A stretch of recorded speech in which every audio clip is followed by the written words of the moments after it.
안녕하십니까? 오늘은 요한계시록 강해 제26강입니다. 말씀의 제목은 사단과 여자의 후손이라는 제목이에요.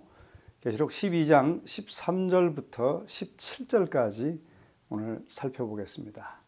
먼저 13절을 보시겠습니다. 용이 자기가 땅으로 내쫓긴 것을 보고 남자를 낳은 여자를 박해하는지라 라고 기록하고 있습니다. 이 본문의 서두는 사단이 왜 여자, 즉 교회에 대하여 분기 충천하게 되었는지를 설명하고 있습니다. 이렇게 설명합니다. 용이 자기가 땅으로 내어 쫓긴 것을 보고 여자를 핍박하는지라. 사단이 분노하는 주된 이유는 지난 시간에 살펴본 것처럼 십자가를 통해 세상의 권세와 통치가 자신에게로부터 그리스도에게로 옮겨간 후 더 이상 하늘에 접근하지 못하고 땅에만 있게 되었기 때문입니다. 이것은 사단이 땅으로 내어 쫓긴 것이 십자가 후라는 또 하나의 증거입니다. 이렇게 이해하면 12절과 13절이 자연스럽게 연결되게 되어 있습니다. 어쨌든 이렇게 그리스도에게 패한 사단이 계시록 12장 17절에 여자의 남은 자손으로 언급된 그리스도를 따르는 자들에게 크게 분노하여 대적하는 것은 이상한 일이 아닙니다. 그러나 여자가 그 용의 분노에 어떻게 되는지 그 다음 말씀은 기록하고 있습니다. 14절이에요. 그 여자가 큰 독수리의 두 날개를 받아 광야 자기 곳으로 날아가 거기서 그 뱀의 낯을 피하여 한 때와 두 때와 반 때를 양육받으매라고 기록하고 있습니다. 그 여자는 큰 독수리의 두 날개를 받아 한 때와 두 때와 반 때, 즉 1260일이고요. 그것은 상징이기 때문에 538년부터 1798년, 즉 1260년의 기간으로 우리가 이해한다 그랬습니다. 그 기간 동안 그 여자는 광야 자기 곳으로 날아갔다라고 말씀은 기록하고 있습니다. 여기서 이 독수리 날개는 이스라엘 백성이 애굽에서 도망 나올 때 바로가 그들을 뒤쫓았던 구약의 한 장면을 상기시킵니다. 그때 하나님께서는 이스라엘 백성들을 독수리의 날개로 업어 자기에게로 데려오셨다라고 출애굽기와 신명기는 기록하고 있습니다. 또 이사야의 예언에서도 독수리의 날개는 유랑에서 돌아오는 이스라엘과 관련되어 있습니다. 이사야 40장 31절에 그렇게 기록되어 있어요. 즉 하나님께서 출애굽 당시 광야에서와 또 유랑시대의 이스라엘에게 행하신 것처럼 요한계시록 12장에서도 그분은 광야에서 여자, 즉 교회가 여전히 충성할 수 있도록 그를 보호하고 유지하시는 것을 볼 수 있습니다. 역사적 관점에서 보면 중세 암흑 1260년 동안 하나님의 충성된 백성들은 핍박과 거짓 가르침의 범람을 피하기 위하여 고립된 장소에 숨어 살아야 하였습니다. 이 말씀에서 이 여자가 광야 자기 곳으로 가게 되었다라는 말을 주목해 주시기 바랍니다. 광야가 그 여자의 자기 곳이라는 말입니다. 즉 광야가 여자, 교회의 곳이라는 말입니다. 아울러 교회인 각각의 그리스도인들도 여러분과 저도 광야가 우리 곳이라는 것을 기억하시는 것이 좋을 것 같아요. 그곳이 바로 우리가 거해야 하는 곳입니다. 그러나 하나님께서는 보호하고 유지하시는 곳이 또 광야이기도 합니다. 자, 15절을 보시겠습니다. 여자의 뒤에서 뱀이 그 입으로 물을 강같이 토하여 여자를 물에 떠내려가게 하려 하되 16절 땅이 여자를 도와 그 입을 벌려 용의 입에서 통한 강물을 삼키니라고 기록하고 있습니다. 뱀이 이제 공격을 합니다. 이 여자를 휩쓸어 버리기 위하여 여자의 뒤에서 그 입으로 물을 강같이 토한다라고 기록하고 있습니다. 여기서 물을 강같이 토한다라고 할 때 물을 강같이라고 하는 그 말의 뜻은 무엇일까요? 뱀의 입에서 나오는 강 같은 물은 적어도 두 가지를 상징할 것입니다. 첫째로 그것은 물리적 핍박과 폭력을 통해서 교회를 멸하려는 사단의 노력을 상징합니다. 구약에서 넘치는 물은 종종 이스라엘 백성을 공격하고 핍박하는 악한 나라들을 상징했어요. 시편 69편 1절과 2절에 그런 말씀들이 기록되어 있습니다. 하나님의 원수들을 가리키면서 시편 기자는 만일 주께서 당신의 백성을 보호하지 않으셨다면 사나운 물이 그들을 엄몰하여 그들의 영혼을 휩쓸었을 것이라고 기록하고 있습니다. 시편 124편 2절과 5절 사이에 그렇게 기록되어 있어요. 또 이사야는 주께서 유다를 휩쓸어갈 유프라테스의 흉용하고 창일한 큰 하수로 넘치게 하실 것이다 라고 예언하였습니다. 이사야 8장 7절과 8절입니다. 또 예레미야는 애굽을 창일한 시내라고 묘사했습니다. 예레미야 47장과 46장 같은 곳에 그렇게 기록되어 있어요. 또 요한계시록에서 유프라테스는 큰 음녀 바벨론을 지원하는 악인들을 상징합니다. 16장과 17장에 그렇게 기록되어 있습니다. 그래서 첫 번째 의미는 폭력과 핍박을 상징한다라고 이해할 수 있습니다. 두 번째로 뱀의 입에서 나오는 홍수 같은 깊은 강의 의미는 그 상징하는 바는 기만과 거짓 가르침으로써 교회를 휩쓸어 버리려는 사단의 노력을 상징하기도 할 수 있습니다. 자, 이런 맥락에서 해석할 때 홍수의 물은 기만의 강이라고 말할 수 있을 것입니다. 자, 이 구절에서 사단을 용보다는 뱀으로 표현하며 홍수의 물이 나오는 것을 그의 입으로 언급한 것은 에덴 동산의 기만의 뱀에 대한 암시일 것입니다. 또한 요한계시록 후반부에서 용의 입, 짐승, 거짓 선지자에서부터 아마겟돈 전쟁을 위하여 세상을 한 곳으로 모으는 새 더러운 영이 나온다는 것을 주목할 필요가 있습니다. 계시록 16장에 기록되어 있어요.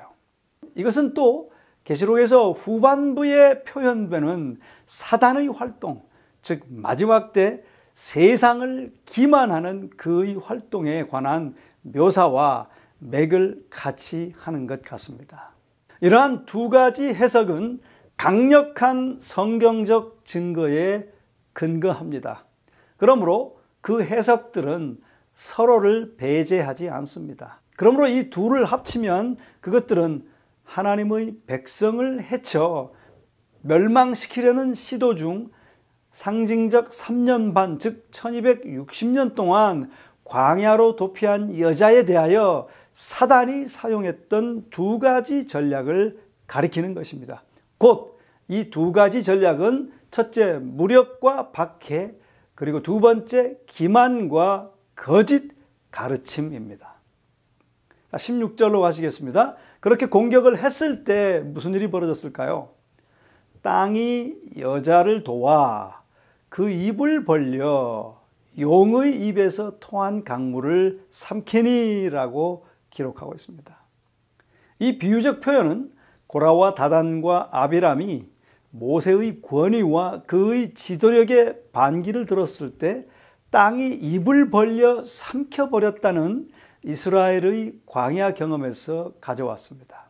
이것은 또한 하나님께서 그의 오른손을 드신 즉 땅이 이스라엘을 줬던 애굽인들을 삼켜버린 모세의 노래에서 표현된 말들을 상기시켜줍니다.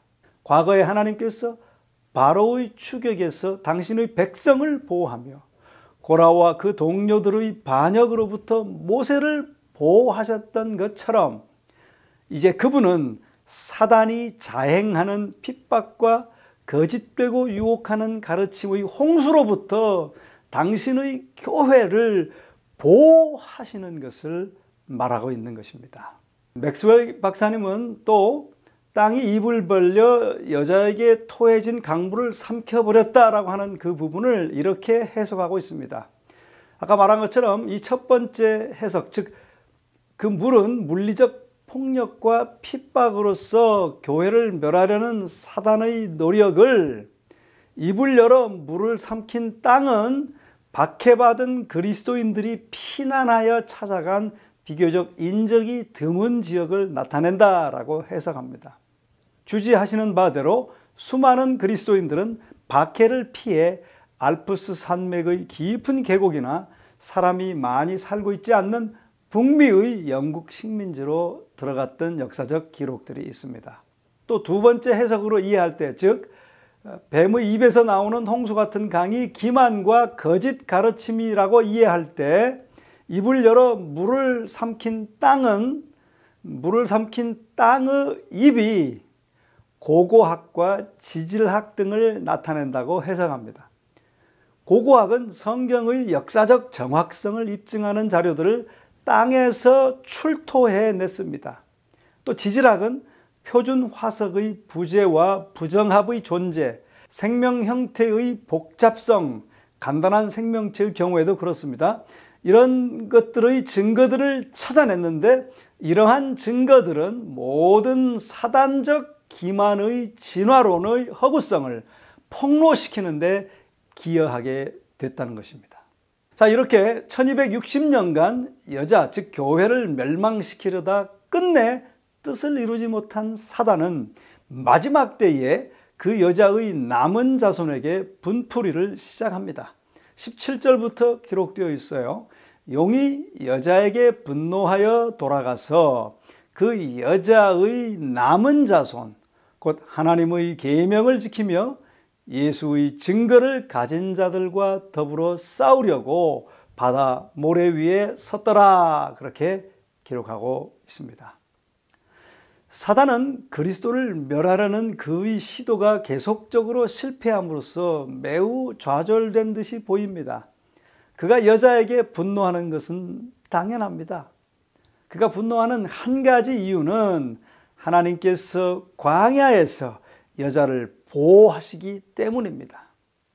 하나님께서 교회를 그렇게 보호하시는 이유는 교회를 통하여 그리스도의 왕국이 드러났고 계속적으로 드러나게 되기 때문입니다. 신학자 오스카 쿨만은 다음과 같이 말합니다.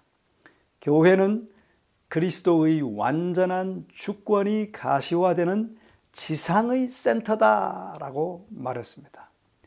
그런 교회를 하나님께서 반드시 보호하시기 때문에 사단은 교회를 해할 수 없었습니다. 이제 그는 그 여자의 남은 자손과 정면으로 대항하여 전쟁을 벌이려 합니다. 하나님의 자녀들이 이 세상에서 왜 그같이 심한 유혹에 부딪혀 고통을 겪고 있는가를 이해하기 위해서는 사단의 이 같은 필사적인 공격을 염두에 두어야 합니다. 자, 여기서요 아주 중요한 단어가 있는데요, 바로 여자의 남은 자손이라는 단어입니다. 헬라어 로이포스라는 단어인데요, 여기서는 복수로 사용됐습니다. 그 뜻은 남아있는 또는 나머지라는 의미입니다. 이 단어는 영어 성격에서 일반적으로 remnants, 한국말로는 남은 자로 번역되고 있습니다. 구약에서 남은 자는 보통 전쟁과 파괴 또는 다른 재난들로부터 살아남아 계속적으로 하나님의 택한 백성이 되었던 일단의 이스라엘 사람들에게 사용된 단어입니다. 또 구약에서 되풀이되는 주제는 대부분의 백성이 배도하였을 때 소수의 남은 자가 하나님께 충성하였다라는 것을 우리가 알 수 있습니다. 예를 들면 하나님께서 엘리야에게 바알에게 무릎을 꿇지 아니한 7,000명을 남기셨다라고 말씀하신 경우가 바로 그런 경우인 것입니다. 어떤 연구들은 성경의 남은 무리 개념이 세 가지가 있다라고 말하는데요. 첫째는 역사적인 남은 무리, 두 번째는 역사적인 남은 무리 가운데 있는 충성된 남은 무리, 그리고 세 번째는 종말적 남은 무리, 세 가지로 이해합니다. 이 세 부류의 하나님의 백성에게 남은 무리가 적용됨을 주시하고 있습니다. 그런데 요한계시록에서 이 단어 로이포이, 즉 남은 자들이라는 이 단어는 하나님의 백성과 관련하여 계시록 2장에서 두아디라와 또 계시록 3장에서 4대의 남은 자들과 또 계시록 12장 17절에서 마지막 때 하나님의 백성과 관련되어 사용된 여자의 남은 자손들 등 오직 3번 기록되고 있습니다. 문맥은 분명히 12장 17절의 남은 자들은 세상 역사의 마지막 사건들을 통과할 하나님의 충성된 자로서의 종말적 남은 무리를 가리키고 있습니다. 여자의 남은 자손을 언급하는 또 하나의 이유는 계시록 17장은 한때 하나님의 참 교회였던 이 여인이 마지막 사건들 중에서 매우 부정적인 역할을 할 것이라고 시사합니다. 즉 그 여인은 충성됨에서 돌이켜 하나님과 하나님의 참 백성을 반대할 것입니다. 그래서 요한계시록에서 하나님의 마지막 때의 백성은 여자라고 불리지 않고 그 여자의 후손의 남은 자들이라고 불리우는 것입니다. 그러므로 우리는 그 다음 17절에 나오는 대로 하나님의 계명을 지키며 예수의 증거를 가진 우리가 그 남은 자손이라고 믿습니다. 그렇게 생각하는 것은 나쁘지 않지만 남은 자손의 단어가 암시하는 바는 그렇게 생각하는 것보다 더 깊은 뜻이 있습니다. 자, 그 뜻을 한번 더 살펴보시겠습니다. 고대 중동 지방에서는 부족들 혹은 전체 민족이 기근이나 외족의 침략으로 근절될 위험에 자주 직면했습니다. 그들은 남은 무리가 대재난 속에서 살아남아 다시 부족이나 민족을 재생시키고 회복시켜 주기를 희망했습니다. 또 성경을 보면 노아와 그의 가족이 대홍수의 재난에서 살아남음으로써 인류의 전멸이 방지된 사실이 기록되어 있습니다. 살아남은 노아의 일가족이 인류를 보존시키고 회복시킨 것입니다. 또 바벨론의 포로 생활에서 돌아온 남은 무리 유대인들도 유대 민족의 운명을 회복시켰습니다. 남은 무리는 살아남은 개개인들로 구성되었습니다. 그러나 이 무리는 또한 하나의 단체적 실제, 살아남은 자들의 단체인 것입니다. 하나의 씨앗처럼 남은 자는 그 종족과 민족의 특성을 잘 간수하고 있으며 언젠가는 그 종족이나 민족을 원상태로 회복시킬 것이며 원래보다 더 나은 상태로 발전시킬 것을 암시하고 있었던 것입니다.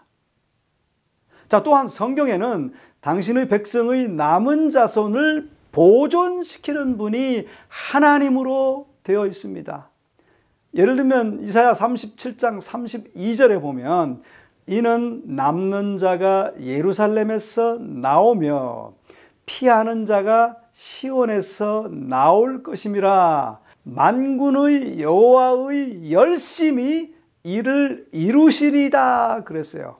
그러니까 남은 자가 나오는 것은 어떻게 나온다고요?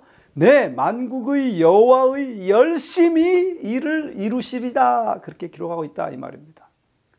아모스 선지자, 이사야, 미가, 예레미야, 오바댜, 스바냐 같은 선지자들은 모두 마지막 재난들에서 승리하여 살아남을 남은 무리들에 대하여 말하고 있습니다. 그 남은 무리들은 처음에는 저는 자였고 쫓겨났던 자들이었지만 자신들의 죄를 용서받았으며 죄 없는 자로 인정받고 모든 거짓에서 떠난 자들이 되었습니다. 그리고 그들은 시온산에 서서 하나님의 면전에서 노래를 부른다라고 스바냐에는 기록되어 있습니다. 다시 요한계시록으로 돌아와서 14장 1절부터 5절을 보면 그 남은 무리들은 거짓말이 없고 흠이 없는 14만 4천 성도가 등장합니다. 그들은 시온산에 하나님과 함께 서서 노래를 부릅니다. 분명히 이 14만 4천이는 구약의 선지자들이 예언한 마지막 시대의 남은 무리들인 것입니다. 짐승과 싸워 이긴 14만 4천인은 짐승을 경배하는 대신에 하나님의 계명을 지킨 14장 12절의 성도들과 동일한 무리이며, 이 성도들은 12장 17절에서 하나님의 계명을 지키는 자들과 동일한 무리인 것입니다. 자, 이런 것들을 간단히 정리하면 이렇습니다. 첫째, 남은 자손이란 용어로 말미암아 우리는 특별히 하나님의 참된 교회를 보존도 하고 회복하는 자들로 지칭된 씨, 곧 한 집단, 하나님의 계명을 지키는 집단인 것을 인식하게 됩니다.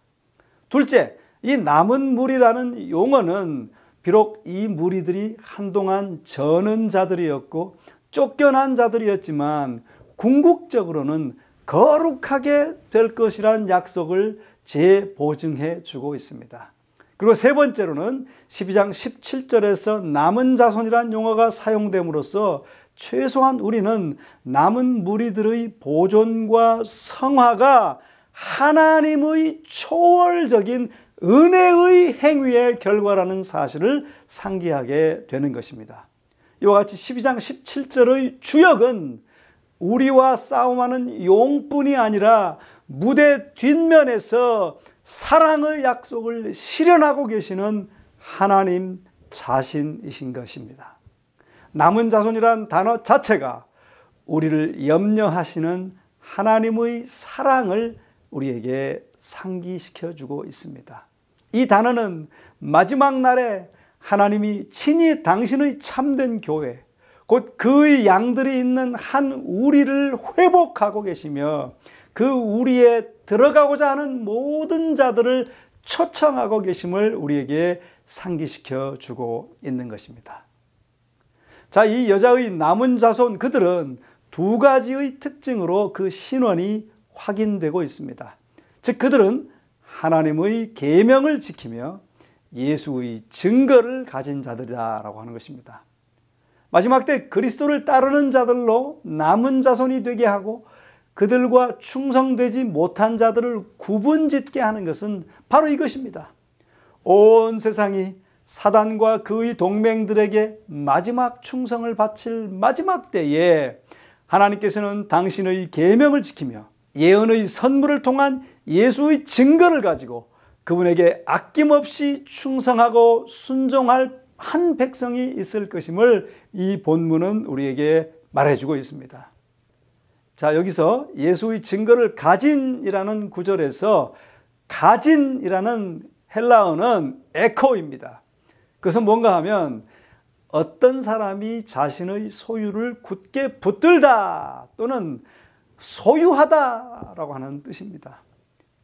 그것은 요한계시록 12장 17절의 남은 자손이 예수의 증거를 소유하고 있음을 의미합니다. 자, 그런데 헬라어에서 예수의 증거는 목적어격 소유격이나 주어적 소유격으로 해석될 수 있습니다. 다시 말하면 주어적 소유격은 예수님에 관한 증거로 이해될 수도 있다라고 하는 것입니다. 둘째로 목적어적 소유격은 예수께서 친히 예언의 선물을 가진 자들을 통하여, 예를 들면 요한을 통하여 하시는 증거로 이해될 수 있다라고 하는 것입니다. 어떤 사람들은 여기서 예수의 증거를 가진다는 것은 마지막 때의 교회에만 국한되는 것이 아니며 전 기독교 시대에 걸쳐 그리스도를 신실히 따르는 자들의 근본적인 특징이라는 한스 라론데일 박사의 주장에 동의할 것입니다. 이러한 주장은 요한 자신이 예수의 증거를 받은 사람이라는 사실에 의해 잘 지지될 수 있습니다. 그러나 요한은 계시록 12장 17절에서 예수께서 당신의 계시를 선지자라는 매체를 통하여 그분 당대의 교회에게 전달하셨듯이 지상 역사의 바로 이 마지막 시대에도 그렇게 하실 것, 즉 예수의 증거를 주실 것임을 확언해 주고 있습니다. 예수께서 마지막 때에 사는 그분의 남은 자손과 마지막 순간까지 함께 하실 것이기 때문에 남은 자손들은 그들 중에 있는 선지자의 음성을 통해 계시된 그분의 증거에 충성하고 그분께 순종함으로 그 특징을 잘 나타내게 될 것입니다. 자, 그 다음에 있는 말씀을 보면 또 사단은 좌절하였으나 그리스도를 대적하는 최후의 싸움에 돌입하기로 결심한 것을 볼 수 있습니다. 그는 그 이전 어느 때보다 그 전쟁에서 이길 결심을 하는 모습입니다. 본문은 사단이 전쟁을 하기 위하여 돌아갔다라고 말하고 있는 것입니다. 아마도 사단은 그 전쟁을 직접 준비하려고 잠시 물러갔다는 의미일 것입니다. 그의 계속적인 실패를 알아차리고 그는 혼자가 아니고 이제 연합 세력과 함께 전략을 수립하려 합니다. 이 12장 내용과 바로 연결되는 13장에서 보시면 잘 알 수 있다시피 사단은 바다에서 올라온 짐승 또 땅에서 올라온 짐승 이 두 짐승에게서 동맹군을 발견합니다. 그리고 그들 셋, 즉 사단과 바다에서 올라온 짐승과 땅에서 올라온 짐승 이 셋은 그리스도와 그의 남은 자손들과 최후의 싸움을 벌이기 위하여 모조 3인 동맹을 형성한다는 것입니다. 이 거짓 연합 세력이 마지막 때에 자행할 활동과 전략은 13장 다음 장에서 우리가 자세히 살펴보겠습니다. 어찌됐든 우리는 남은 자손으로서 남은 무리들의 보존과 성화가 하나님의 초월적인 은혜의 행위라는 사실을 잘 기억하시고 12장 17절의 주역은 우리와 싸움하는 용뿐이 아니고 무대 이면에서 사랑의 약속을 실현하고 계시는 하나님 자신이신 것을 기억하면서 이 남은 자손이란 단어 자체가 우리를 염려하시는 이 싸움 가운데 있는 우리를 걱정하시는 하나님의 사랑을 그리고 도우시려는 그분의 모습을 우리에게 상기시켜 주고 있습니다. 또한 이 남은 자손이라는 용어는 용이 하나님의 백성들과 싸우려고 하는 이 마지막 날에 하나님이 친히 당신의 참된 교회 곧 그의 양들이 있는 한 우리를 회복하고 계시며 그 우리에 들어가고자 하는 모든 자들을 초청하고 계시면서 우리를 보호하고 인도하고 계심을 잘 상기하게 되시기를 간절히 바랍니다. 기도하시겠습니다. 사랑의 아버지 하나님, 사단이 분노하여 여자의 남은 자손과 싸우려고 바다 모래 위에 서 있지만 우리에게 그 남은 자손이라는 용어를 통해서 다시 한번 우리 하나님의 전적인 능력, 전적인 은혜를 볼 수 있게 하셔서 감사합니다. 두려워하지 말게 하시고 우리 그 은혜에 힘입어 담대히 나아갈 수 있도록 그 싸움에 담대히 임할 수 있게 되도록 도와주시옵소서. 예수님의 이름으로 간절히 기도하옵나이다. 아멘.